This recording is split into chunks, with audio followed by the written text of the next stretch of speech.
Nike ဆိုတာ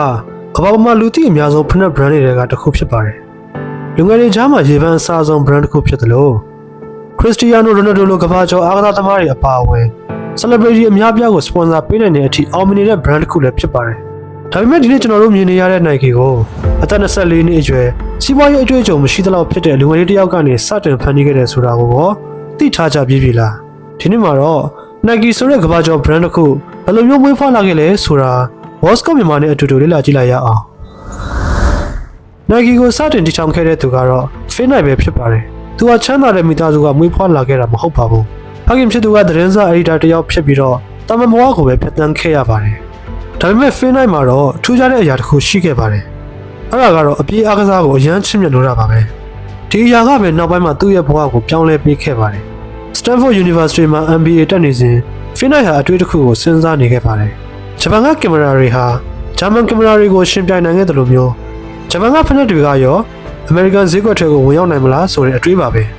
အဲ့ဒီခေတ်အဲ့ဒီအချိန်အမေရိကန်မှာရောင်းချနေတဲ့ running shoe တွေဟာဈေးကြီးပြီးတော့အရေးသွေးကလည်းမတည်ငြိမ်ကြပါဘူးဒါကြောင့် Phil Knight ဟာလူအများမစင်စားရတဲ့အိမ်မက်တစ်ခုနောက်ကိုလိုက်ဖို့ဆုံးဖြတ်ခဲ့ပါတယ်1962ခုနှစ်မှာသူကဂျပန်နိုင်ငံကိုတယောက်တည်းထွက်ခွာသွားခဲ့ပါတယ်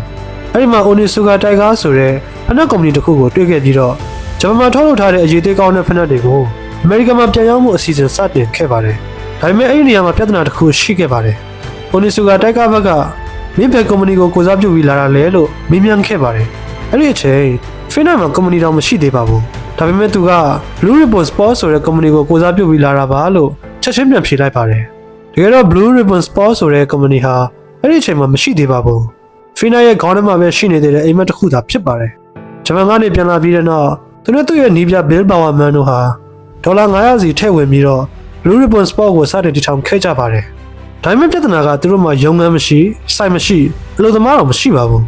။ Phil Knight ဟာဖက်နက်တွေကိုသူ့ရဲ့ကားနောက်ဖုံးနဲ့ထည့်ပြီးတော့အားကစားပြိုင်ပွဲတွေမှာလိုက်လံရောင်းချခဲ့ရပါတယ်။အစပိုင်းမှာတော့လူတွေကသူ့ကိုတိတ်ပြီးတော့မယုံကြည်ခဲ့ပါဘူး။ဒါပေမဲ့အရေးသွေးကောင်းပြီးတော့ဈေးနှုန်းသက်သာတဲ့ဖက်နက်တွေကြောင့်ရောင်းအားကတဖြည်းဖြည်းမြင့်တက်လာခဲ့ပါတယ်။နေ့အနည်းငယ်ကြာမှာတော့ Blue Ribbon Sport ဟာတဖြည်းဖြည်းကြီးထွားလာခဲ့ပါတယ်။ဒါပေမဲ့စီးပွားရေးပါတနာဖြစ်တဲ့Onitsuka Tiger ကုမ္ပဏီနဲ့ပြဿနာတွေဖြစ်လာခဲ့ပြီးတော့လမ်းခွဲရမယ့်အခြေအနေကိုရောက်ရှိလာခဲ့ပါတယ်။အဲ့ဒီအချိန် Phil Knight ဟာဆုံးဖြတ်ချက်ကြီးတစ်ခုကိုချလိုက်ပါတယ်။ Blue Ribbon Sport ဆိုတဲ့နာမည်ကိုဖျက်ပြီး Nike ဆိုတဲ့နာမည်အသစ်နဲ့ကုမ္ပဏီကိုပြန်လည်စတင်ခဲ့ပါတယ်။ Nike ရဲ့အဓိပ္ပာယ်က Great Dana ရေးတဲ့က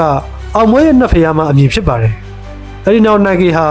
အားကစားသမားတွေကိုစပွန်ဆာပေးပြီးတော့ brand ကိုတည်ဆောက်ခဲ့ပါတယ်။ Michael Jordan နဲ့ပူးပေါင်းပြီးတော့ထုတ်လုပ်ခဲ့တဲ့ Air Jordan ဆိုတဲ့ဖိနပ်ကလည်းကမ္ဘာအောင်မြင်ဆုံးဖိနပ် series တွေကတစ်ခုဖြစ်လာခဲ့ပါတယ်။ဒီနေ့မှာတော့ Nike ဟာဒေါ်လာဘီလီယံပေါင်းများစွာတန်ကြေးရှိတဲ့ကမ္ဘာကြီးဆုံးဖိနပ်ကုမ္ပဏီတွေကတစ်ခုဖြစ်နေပါပြီ။ Phil Knight ရဲ့ဘဝကနေကျွန်တော်တို့သင်ယူနိုင်တဲ့သင်ခန်းစာတစ်ခုရှိပါတယ်။အဲ့ဒါကတော့လူတိုင်းမြင်နိုင်တဲ့အောင်မြင်မှုတိုင်းရဲ့နောက်ွယ်မှာလူအများမမြင်ခဲ့တဲ့စွန့်စားမှုတွေရှိနေတတ်တယ်ဆိုတာပါပဲ။အချိန်ကကားနောက်ဖုန်းတွေကနေဖိနပ်လိုက်ရောင်းခဲ့တဲ့လူငယ်လေးတစ်ယောက်ကဒီနေ့မှာတော့ကမ္ဘာကြီးဆုံး brand တွေကတစ်ခုကိုဖန်တီးနိုင်ခဲ့ပါတယ်။ဒီနေ့တင်ဆက်ပေးခဲ့တဲ့အကြောင်းအရာကတော့ကားနောက်ဖုန်းကနေစတင်ခဲ့တဲ့ဖိနပ်လေးတွေကနေကမ္ဘာအောင်မြင်ဆုံး brand တစ်ခုဖြစ်လာခဲ့တဲ့အကြောင်းပဲဖြစ်ပါတယ်။နောက်ထပ်ဗီဒီယိုတွေမှာလည်းပိုပြီးစိတ်ဝင်စားမှုကောင်းတဲ့အကြောင်းအရာတွေကိုတင်ဆက်ပေးသွားမှာမို့ကျွန်တော်တို့ရဲ့ Wasco မြန်မာကိုအခုပဲ follow ထားဖို့ဖိတ်ခေါ်လိုက်ပါတယ်